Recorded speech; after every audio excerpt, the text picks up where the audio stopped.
എടോ എടോ എന്താ? എടോ നീ വലിയ നേഴ്സിംഗ് ടോപ്പർ അല്ലേ? ഇന്ന് ചെറുതായിട്ട് നിന്റെ നോളജ് ഒന്ന് റീഫ്രഷ് ചെയ്താലോ?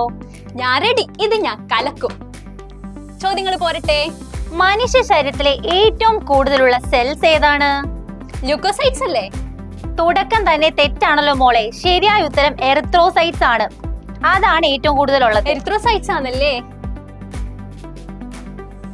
ഇതുപോലും അറിയില്ല ടോപ്പർക്ക്. ഓ, ഇത് സ്റ്റാർട്ടിംഗ് ട്രബിളാ.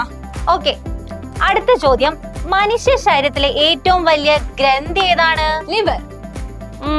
Not bad. എന്നായിരിക്കട്ടെ, എന്റെ വക ഒരു ഗിഫ്റ്റ്. എന്നാ പിടിച്ചോ. താങ്ക്സ്.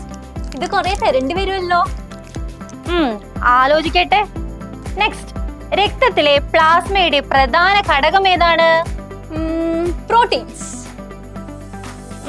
ഓൾമോസ്റ്റ് കറക്റ്റ്, പക്ഷെ പൂർണ്ണമായി ശരിയല്ല.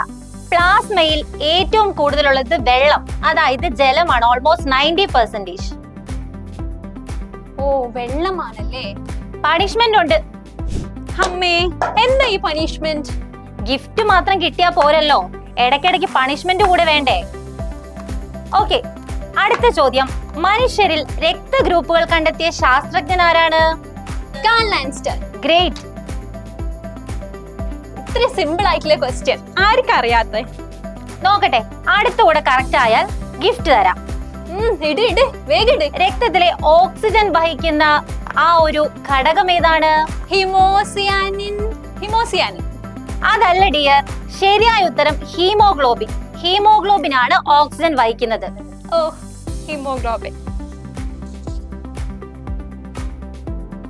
സാരമില്ല, ഇന്നത്തെ പെർഫോമൻസ് നല്ലതാണ്. തെറ്റുകൾ കറക്റ്റ് ആകുമ്പോഴാണ് പഠനം പെർഫെക്റ്റ് ആവുന്നത്. ഇങ്ങനെ പ്രാക്ടീസ് ചെയ്താൽ പെട്ടെന്ന് PSC വിജയിക്കും. ഓക്കെ, ഇനി അടുത്ത ആഴ്ച കാണാം.